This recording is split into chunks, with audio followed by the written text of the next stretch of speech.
মৰমৰ ছাত্ৰ-ছাত্ৰীসকল, আজি মই ক্লাছ 10ৰ এৰাবিকৰ কেইটামান বিশেষ ইম্পৰ্টেণ্ট পাঠৰ বিষয়ে আলোচনা কৰিম। প্ৰথমতে আলোচনা কৰিম আজি অনুবাদ। অনুবাদত আহে 10 নম্বৰ। এই প্ৰথম পাঠ আৰু দ্বিতীয় পাঠৰ পৰা যিকোনো এটা অনুবাদ আহিব, তাত থাকিব 5 নম্বৰ আৰু বাকী কেইটামান পাঠ আছে, সেই পাঠৰ পৰা আহিব 5 নম্বৰ। তো আজি আমি আলোচনা কৰিম প্ৰথম আৰু দ্বিতীয় পাঠ। প্ৰথম অনুবাদৰ 5 নম্বৰৰ কাৰণে প্ৰথম পাঠ সূৰা ফাতিহা ল'ম। সূৰা ফাতিহাৰ ইয়াৰ পৰা ইয়ালৈকে 5টা আয়াত 2017ত আহিছিল। কেতিয়াবা ফুল আহিব পাৰে, কেতিয়াবা হাফ আহিব পাৰে।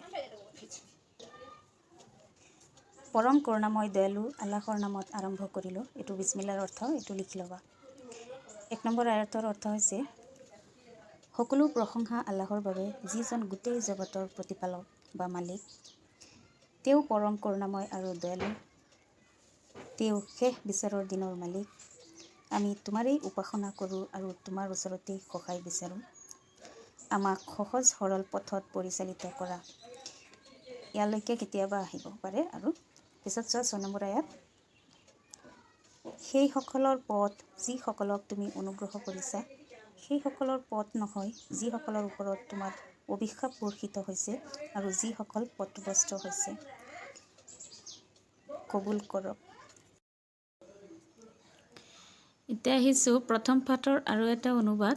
সেইটো 2014, 2018 আৰু 2021ত আহিছিল।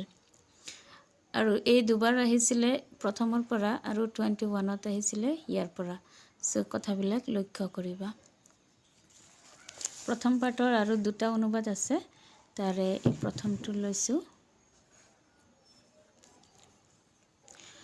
হজৰত মুহাম্মদ সাল্লাল্লাহু আলাইহি ওয়াসাল্লাম নবুৱত পোৱাৰ আগত হিৰা পৰ্বতৰ গুহাত উপাসনা কৰিছিল। এদিনাখন তেওঁ উপাসনা আৰু ধ্যানত মগ্ন আছিল।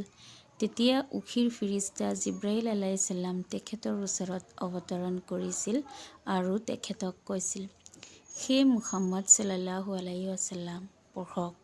তেখেতে কৈছিল, মই পঢ়ুৱৈ নহওঁ। হয় সূৰা ফাতিহা, নহয় এইটো, নহয় সূৰা আলাকৰ এই 5টা আয়াত আহিব পাৰে। পিছত সূৰা আলাকৰ এই 5টা আয়াত 2015ত আহিছিল। চোৱা, সূৰা ফাতিহা আৰু আলাক আহিলে এই বিছমিল্লাৰ অৰ্থটো লিখি ল'বা। পৰম কৰুণাময় দয়ালু আল্লাহৰ নামত আৰম্ভ কৰিলোঁ। 1 নম্বৰ আয়াতৰ অৰ্থ হৈছে, পঢ়ক আপোনাৰ প্ৰভুৰ নামত, যিজনে সৃষ্টি কৰিছে। 2 নম্বৰ আয়াত, তেওঁ মানুহক গোট মৰা তেজৰ পৰা সৃষ্টি কৰিছে। 3 নম্বৰ আয়াত, পঢ়ক আৰু আপোনাৰ প্ৰতিপালক বৰ উদাৰ, যিজনে কলমৰ দ্বাৰা শিক্ষা দিছে। তেওঁ মানুহক সেইবোৰ শিকাইছে যিবোৰ তেওঁলোকে জনা নাছিল।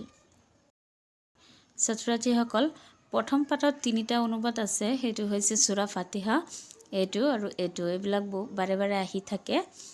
হয় এই 3টাৰ পৰা যিকোনো এটা আহিব, নহয় হদিছৰ পৰা যিকোনো এটা হদিছ আহিব আৰু তাত থাকিব 5 নম্বৰ।